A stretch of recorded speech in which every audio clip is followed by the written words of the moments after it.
Hey guys, it's Junior, and I'm finally here with a new review for you guys because I at last got the chance to see Big Hero 6 last night.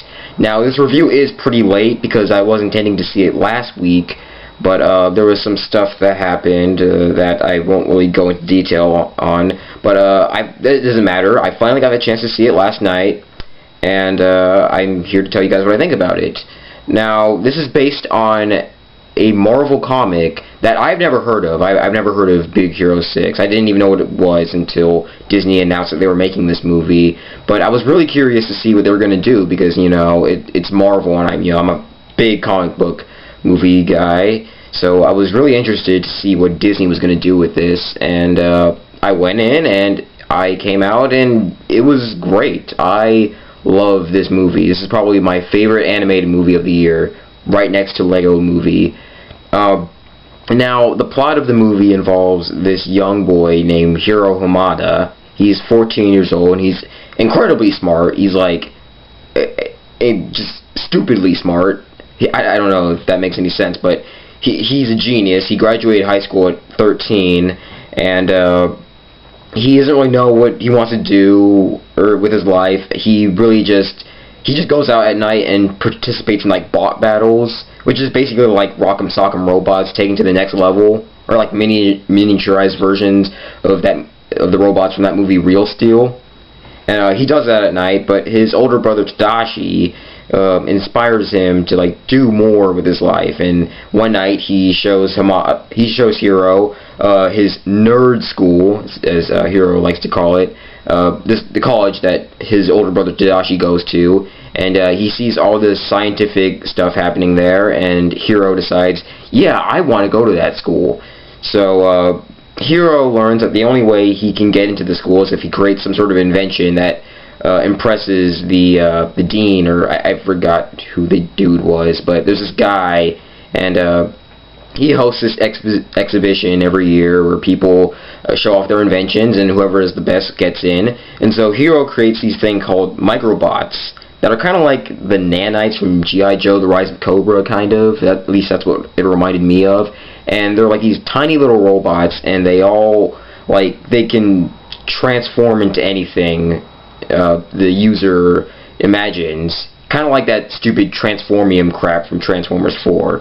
But, yeah, it looks really cool, and, yeah, he invents that, and then he gets into the school, and then tragedy happens as, I don't really know if I'm really spoiling anything, because they show this in the trailers, but just in case, spoiler alert, a fire happens at the school, which kills the dean and his brother Tadashi, and also destroys his microbots, and, Hiro is really depressed, and there's also this invention that his brother made called Baymax, a giant inflatable robot who he discovers left in his house. And then one day Baymax takes this tiny little microbot that apparently Hiro still had with him, and they discover that the microbots are actually still being produced and that they weren't destroyed, and that a man in a kabuki mask is using them for nefarious purposes. We don't really know. And then Hiro eventually assembles a team that includes Baymax and a few other kids from the school, a few of his older brother's friends that include Go-Go Tamago, Wasabi, Honey Lemon, and Fred, which they're all really funny. And they form Big Hero 6, and their plan is to eventually find the guy in the kabuki mask and basically catch him so they can, avenge Hiro's older brother. Now, I think one of the strong points of this movie are the characters.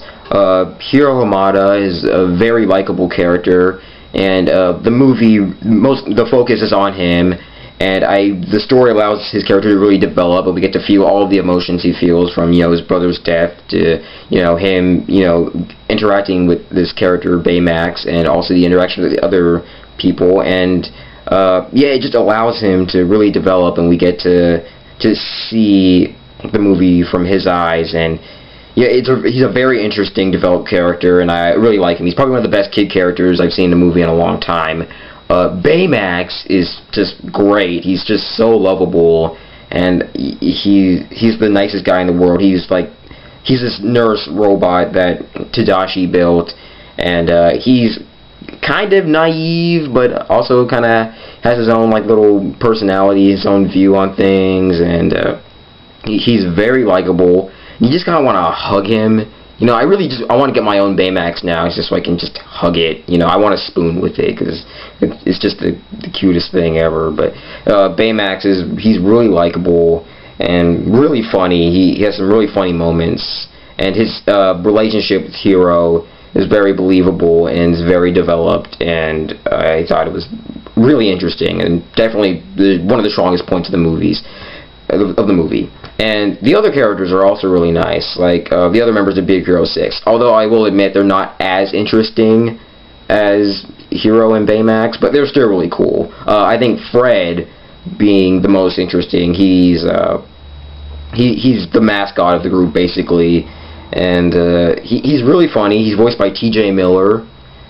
He has a lot of great comedic moments, and he definitely is.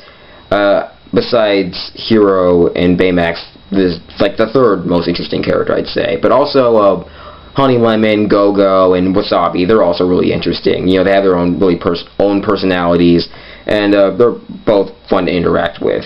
Tadashi, his brother, Hiro's older brother, is also he's a really nice character.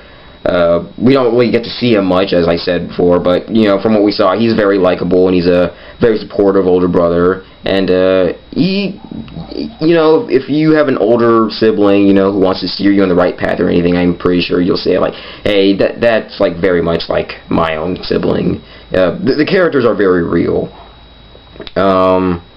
I have to say the animation is also terrific.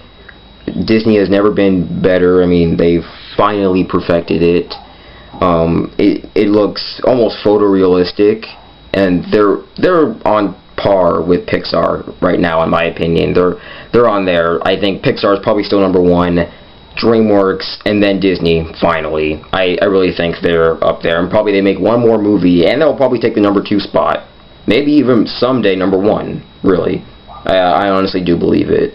But yeah, the animation is great. They live in this area called San Francisco, which is this combination of Tokyo and San Francisco, and it's very unique to see. It's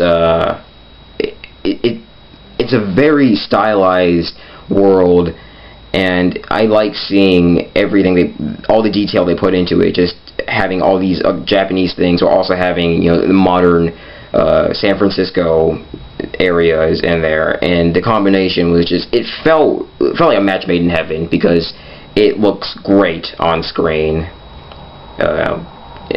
Yeah, it was fantastic. Now, for one of the weaker points of the movie, I think probably involves the villain. Now, the villain, which is the man in the kabuki mask, his motivation is actually pretty interesting. You know, what he does is really interesting with the microbots and stuff, and I do think he's very menacing. But the problem with him is his identity, as it's kept a mystery. And then, as you kind of get closer and you're trying to unravel, you know, who is he, it becomes very predictable, and I was like, okay, I know who it is. I was able to see it through a mile away. When they finally reveal who it is, I was like, yep, called it, knew who it was. I knew it was going to be that guy. But yeah, it's really the only main complaint I had with the movie, was just that the identity of the villain was just a little too obvious. But yeah, overall it was a great movie with a great story, memorable characters, and a strong emotional side to it, which I really didn't expect out of this movie, and which is a plus. I think really made me like it even more. And I honestly think this is one of the best movies I've seen this year. Probably the best animated movie that I've seen this year. It's tied with Lego Movie, actually. I think so. Maybe if there's another animated movie that comes out later this year, that'll make me finally choose. But for right now, I think Lego Movie and Big Hero 6 are tied. But overall, this was a fantastic movie, which I definitely recommend. You should go out and see it right now. And that's all I have to say about Big Hero 6. hopefully I get to review more recent movies. I'm planning on seeing Hunger Games Mockingjay pretty soon, and hopefully Interstellar. And so watch out for those reviews. So that's all I gotta say about Big Hero 6. It's a great movie. I think you should check it out. So I'll see you guys later. Take care.